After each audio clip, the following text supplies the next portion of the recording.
Sandra, we've been talking a little bit about self love, and I'm really curious about self care. Actually, there's a lot of myths around that. There's a lot of talk about, oh, self care isn't selfish, or people won't engage in it because they think, they don't have time for themselves. There's so many other things and places to be, things to do, people to see, that they get caught up in not knowing how to even take the time to care for themselves, to rest and reflect and restore their energy, or even what they're attempting to do in the first place, right? Having that motivation behind whatever we do, or intentional action, inspired action, we tend to run more around fear and obligation and guilt and meeting expectations and not recognizing our actual intrinsic value, rather looking for external validation, whether we're aware of that or not.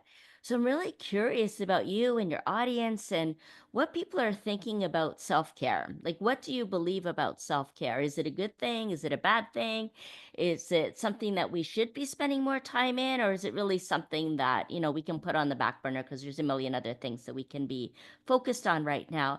Because for me, self-care is a huge part of self-love, actually tending to ourselves with tenderness rather than tension, actually giving ourselves a moment, our full presence and awareness of being with ourselves and being in right relationship with ourselves rather than just pushing our needs away, and just always shoving it off to the side. And for me, I often talk about soul care, which we'll get into in a later video. Right now, I'm just really curious, Andrea, what you think gets in the way of self-care. I believe it's conditioning. Most people are just operating on autopilot.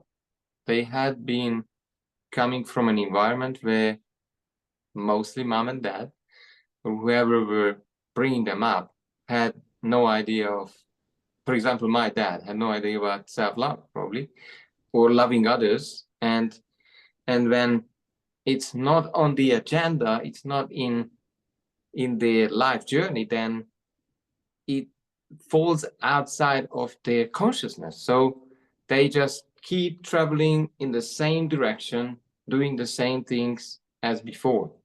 And I think what happens at one point, things start to collapse. Areas of life then will signal health, wealth, relationships, start to send uncomfortable signals that something is wrong. And then that's the time when people start to discover or remember that Mm-hmm. they have needs to take care of. And I believe that's the breakthrough point, I believe, because now they are ready for change, now they are ready for transformation.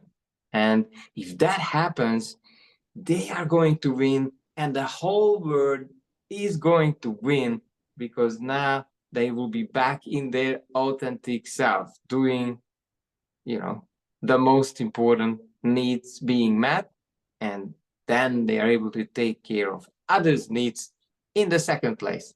What do you see as the biggest holdup around self care?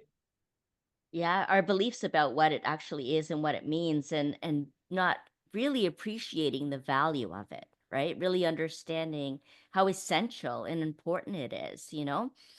And I think you nailed it. It's like we do operate out of autopilot, out of habitual energy, out of habit, rather than our potential.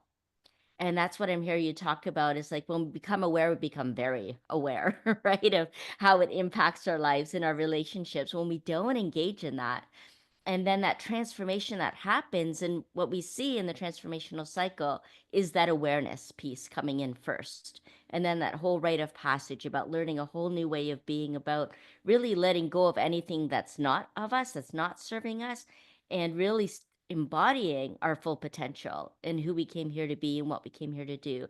Really walking in integrity of our own values and the importance of our self care, right? Because it's us that's in the business, it's us that's in the role in our families and in work and so on. It's us that needs to be operating for our optimum capacity.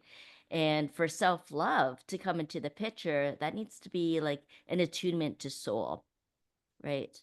in our soul energy. So, yeah, lots more that we can talk about on this topic for sure. But I'd really like to share the question with the audience. Whoever's tuning in right now, what do you think gets in the way of self care and self love? We'd love to hear your comments and get a real conversation going around this. Absolutely. And my question to you, I will even emphasize this. What area of life are you cheating yourself, where you are really Ooh. have been ignoring and not Mm. looking through, yeah, the eyes of the soul? What are you not giving to yourself? Be specific, share it in the comments, and we will be back to you, and then we can keep the conversation going. Thanks very much, and see you soon.